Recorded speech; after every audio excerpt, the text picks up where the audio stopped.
तो गाँव वालों, जैसे कि हमने लास्ट वीडियो में डिस्चार्जिंग ऑफ सेल कंप्लीट किया था और इस वीडियो में हम करने जा रहे हैं चार्जिंग ऑफ सेल। देखो, चार्जिंग ऑफ सेल बहुत छोटा सा टॉपिक है, बस एक फॉर्मूला और एक टाइप का क्वेश्चन मुझे करके बताना कि आप कैसे अप्लाई करोगे। अगर इससे पहले आपने लास्ट वीडियो नहीं देखा तो देख जरूर लेना ताकि आपको इजीली समझ में आए। देखो, जब हम डिस्चार्जिंग ऑफ सेल पढ़ते हैं तो जो अपने पास एक सेल था, मान लो ऐसा करके, जिसका इंटरनल रेजिस्टेंस स्मॉल आर है और जो ईएमएफ है वो ई दे रखा है, इसको अगर आप डिस्चार्ज करो, डिस्चार्ज मतलब क्या कि मान लो इसमें आपने कोई बल्ब जोड़ दिया ऐसा करके और एक्सटर्नल रेजिस्टेंस आर लगा दिया हमने, तो जब डिस्चार्ज हो रहा था ये सेल, जब इसमें से करंट निकल रहा था, तो उस वक्त जो आप फॉर्मूला यूज करते, जैसे कि मैं आपको लास्ट वीडियो में बताया था, वो था E equal to V plus में आई आर। ये वाला जो फॉर्मूला है वो आप कब इस्तेमाल करते हो? जब आपका सेल डिस्चार्ज हो रहा होता है, यानी कि उसकी चार्जिंग खत्म हो रही होती है। अब अगर हम बात करते हैं चार्जिंग ऑफ सेल की, तो कुछ सेल जो होते हैं वो चार्ज भी हो सकते हैं। तो जब हम सेल की चार्जिंग की बात करते हैं तो होता क्या है कि अपने पास ऐसे करके एक छोटा सा सेल है जिसका ईएमएफ कितना मानोगे आप? ई मानोगे। इंटरनल रेजिस्टेंस कितना मानोगे? आर। और इसी में एक बड़ा सा बैटरी जोड़ोगे आप जो कि इसको चार्ज करेगा, राइट। और इसमें एक एक्सटर्नल रेजिस्टेंस हमने जोड़ दिया बाहर में आर। तो मान लो ये जो वोल्टेज है इसका कुछ भी गिवन होगा, V इक्वल टू 220 वोल्ट ऐसा करके, 230 वोल्ट कुछ भी दे देंगे ऐसे करके, है ना। ये 220 230 आपको गिवन होगा। तो इस केस में जो आप फॉर्मूला यूज करोगे, आपको देखो क्वेश्चन क्या बोला जाएगा, जो मेन फेमस क्वेश्चन है जो एक ही पूछा जाता है बार बार, वो क्या करेंगे कि बताओ जब ये चार्ज हो रहा था, जब इसमें से करंट निकल के इस छोटे वाले सेल में जा रहा था, बड़े वाले से निकल के ये चार्ज हो रहा था, तो उस वक्त ये जो पॉजिटिव और नेगेटिव पोटेंशियल है उसके बीच में पोटेंशियल डिफरेंस कितना होगा। यहाँ पे वोल्ट मीटर लगा देंगे, बोलेंगे वोल्ट मीटर की रीडिंग बता दो कितना होगा। यानी कि जब भी वो करंट फ्लो कर रहा है उस वक्त जो पोटेंशियल डिफरेंस पूछा जा रहा है वो क्या पूछा जा रहा है? टीवीडी, यानी कि वोल्टेज पूछा जा रहा है आपसे।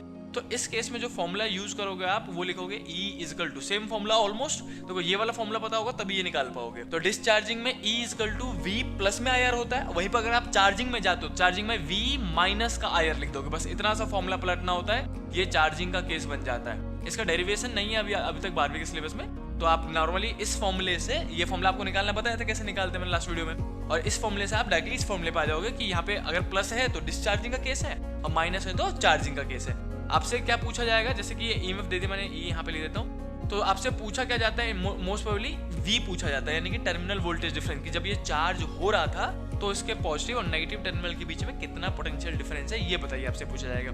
तो V निकालने के लिए मुझे क्या करना पड़ेगा, ये माइनस का IR है, इधर आएगा तो क्या प्लस का IR हो जाएगा, तो E प्लस में IR equal to V, right. अब ये वाला फॉर्मूला बार बार यूज होगा आपका। अब मैं एक एग्जांपल देके बता देता हूँ क्वेश्चन किस टाइप का आएगा।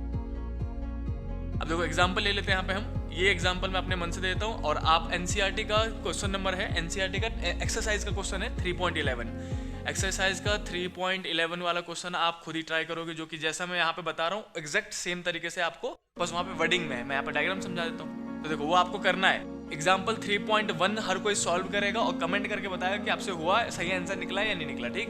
अब देखो करेंगे कैसे कि मान लो अपने पास एक छोटा सा सेल था जिसका आपको ईएमएफ दे रखा था, कितना कुछ भी ले लेते, 10 वोल्ट ले लेते, ईएमएफ कितना है 10 वोल्ट, और इंटरनल रेजिस्टेंस छोटा सा इंटरनल रेजिस्टेंस है कितने का, 0.5 ओम का ले लिया हमने ऐसा करके, ठीक।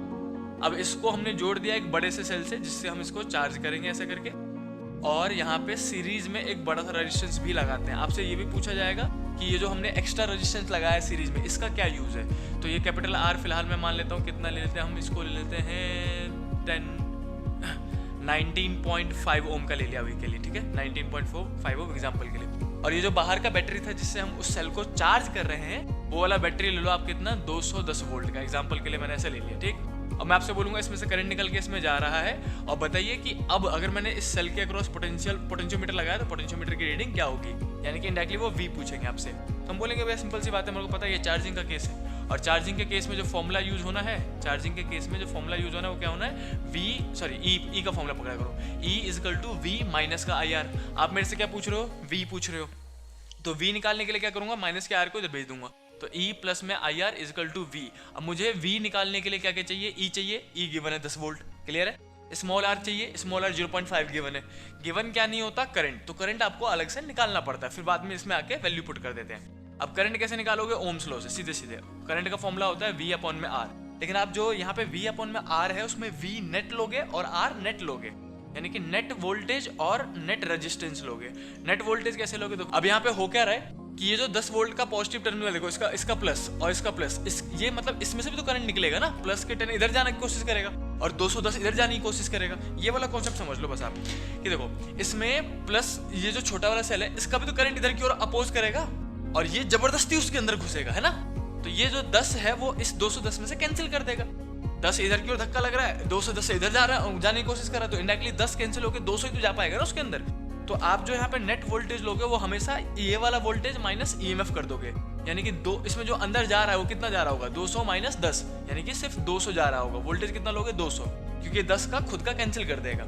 और बचा आर नेट कैसे निकालोगे, देखो ये वाला रेजिस्टेंस, ये दो रेजिस्टेंस अपने पास, दोनों रेजिस्टेंस किस में है, सीरीज में, तो इन दोनों को जोड़ के जो नेट होगा, जैसे 19.5 है प्लस में 0.5 सीरीज में, तो डायरेक्टली जोड़ देंगे तो कितना आएगा, ये 20 आ जाएगा। तो इसको काटेंगे तो आ जाएगा अपने पास 10 एम्पियर। तो जो करंट फ्लो कर रहा है इस वक्त सर्किट में वो 10 एम्पियर है, ये आपको खुद ही निकालना पड़ेगा।